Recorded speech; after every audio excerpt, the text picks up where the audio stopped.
Hey everybody, Tom Barnes Stories from the 78. This particular story at Cafe Brower in Lincoln Park. I have my friend Sam here. Talk about these candlelight events that are brought on by Fever, which is the company that puts on these amazing candlelight events, among other things. But these I love just because you get to go in spaces in the city that you perhaps would never go to, especially to hear music. Included, like Cafe Brower is one of those exceptions because it's a cool place that a lot of people don't know. How you doing, Sam? Hey, Tom, thanks so much for having me. It's good to be here. Yeah, thank you for joining me and talk about this event. For folks who haven't heard of what you guys do, just give me the general rundown because you guys have done this for a while, pre-pandemic, now, after, post-pandemic, and everything in between. So, what is the general idea of these candle light events? Absolutely. Well, I think a good way to put it is that, not everyone is able to go to the symphony or even thinks to go to the symphony. So, but people deserve, to experience the magic of listening to a string quartet. You go to a lot of the shows we put on, a lot of people are just hearing a string quartet perform for the first time. So, Candlelight recognized that, and it's creating this series of original music concerts. So we have local musicians playing both, classic tunes from Vivaldi, Beethoven, Chopin, but we're also, performing contemporary artists and their music, like, crowd favorites like Taylor Swift, Queen, some more popular hits of the day, and but playing them in the context of chamber music. And so, like you touched on, I think one of the coolest things behind the series is we really are bringing people to places within their own cities that they haven't necessarily experienced yet. We're lucky to pair up with some really cool venues. We were just in a cemetery Yeah, that I for never Halloween, been right? to, yeah, for Halloween, an operating cemetery, which, I'm guessing most people had never just randomly decided to walk in on a cemetery on a Friday night. But Cafe Brower is one of the really cool, really historic places we're able to partner with to put on some really, intimate, exciting shows. Yeah, for folks who are not familiar exactly where this is, it's right by the pond, right? Right Yes. there by the zoo.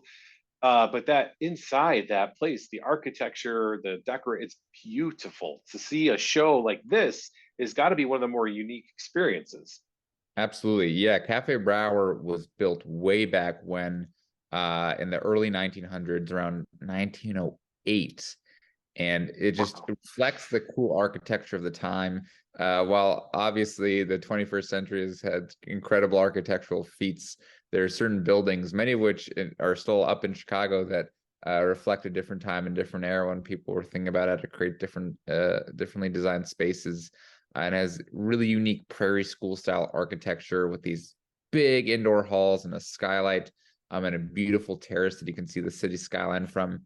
And this is a place that's been hosting events, since the early 1900s, and we get to be a part of that legacy, and part of the Chicago legacy in that as well. So it's an honor to be able to bring these shows to places like Brower. And you'll have lights at the zoo, kind of lighting up everywhere around there. The Lincoln Park lights at the zoo there is a lot of fun. So it's just a fun holiday vibe that will be specific for this event. It'll just be a really cool space for folks who are going to this for the first time. Walk them through. It's like about an hour long performance, and as far as beverages and all that stuff, how does that whole thing work? Yeah, absolutely. So the show is just over an hour, and our musicians do a really great job of not just, playing the music, but guiding you through it, giving you some background into the history or the composure of the actual pieces.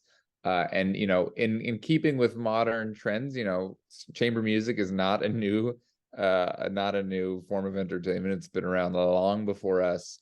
But in keeping with more modern trends, we put on a performance that kind of fits into people's schedules and bandwidths, but also leaves them with wanting more. And, we're fortunate to have a wide range of local talent that puts on a wide range of different programs. So there's something for everyone. And there's also, a myriad of different awesome Chicago locations that you can visit to experience them in. So yeah, you'll enjoy about an hour plus of music, with some background into the music. Our different venues have different amenities. Brower has a lovely bar and some great staff that'll make you pour you a nice glass of beer or make you a cocktail, and you can sit back and tune out, tune in for a bit. and listen to string quartet, which many people may be listening today have never had the opportunity to. I highly encourage it. Can't say I've done too much of it before working on Candlelight, and it can really, transport you. And this is something great for even parents to bring their kids, because I saw on there it's 8 years old and up, 16, unless otherwise with a an adult. But I mean, that's a great opportunity for parents to show kids music in a different light. Like you even said, if it's Taylor Swift in a string quartet version, it's just a different version to hear it, or the Beatles or classical music. It's just a great way for the whole family to discover something new together. Yeah, we've had people come with their kids and be like, "I want to sign my kid up for violin lessons." I mean, obviously, hopefully the kid wants to do them as well, but people really get exposed to something that, with all of our modern day inventions and forms of entertainment, it seems a bit bygone, but we're trying to reintroduce it and make it accessible to everyone. So you can walk down the street and it turns out that the church or the venue or the, museum down the street also happens to host a candlelight concert, and we hope you'll join us. And folks have a wide variety of options, right? It's in terms of what their experience will entail. You can go to Cafe Brower. There are certain theaters you just mentioned, churches and stuff like that. How many ish options are there? And I'm guessing it changes throughout the season. Like obviously, you're not going to the cemetery around the Yeah. holidays. That's a Halloween one, but you do stuff outside too as well when the Right. weather cooperates and all that, right? Yeah, we've had the pleasure of, partnering for the first time with the Museum of Science and Industries this past summer, and we got to put on a show on their front steps, which was incredibly cool. We're obviously not doing that in December, January, February, but we had the opportunity to do that in summer. But I'd say we're in about 15 or so, 12 different venues that we're rotating through all across the city. We're always looking for new ways to expand our series, both in terms of the music and the setting. In the city of Chicago and across all the cities that we're in. We're in over 150 cities worldwide, with many in the U.S. And we're even in Aurora. So if you're in Aurora and you're listening to this and you don't want to schlep all the way downtown, pay for parking, we have a concert there for you. So yeah, I'd say at least like 12, 15 venues.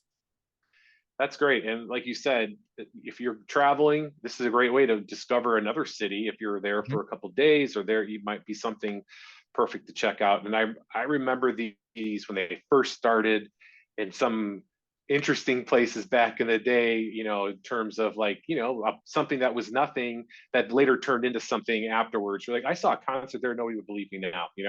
So Yep. it's really cool to have that access. The website for folks that want to check out all that you have planned for now until New Year's and beyond. Yeah, I mean, you can check out our website at feverup.com. That's feverup.com. And that'll give you a bit of a peek into all the other sorts of events we have too. But we definitely notably showcase our our original series, Candlelight, there. But you can also go to candlelightexperience.com to get more of a background and a bit of a story, as well as links to the various shows that are in your area. And we would very much love to see you. It's getting a bit darker outside, but we try to do the job and the work of adding some light in the night for you to join us and illuminate the winter time. Absolutely. And speaking of getting dark, it's 60 degrees in November. I'm going to let you get back to your afternoon so you can enjoy what little bit of is left for today. But Absolutely, thank I you will. so much for hanging out with me and talking with me. Thank you, Tom. We look forward to having you join us for another one soon.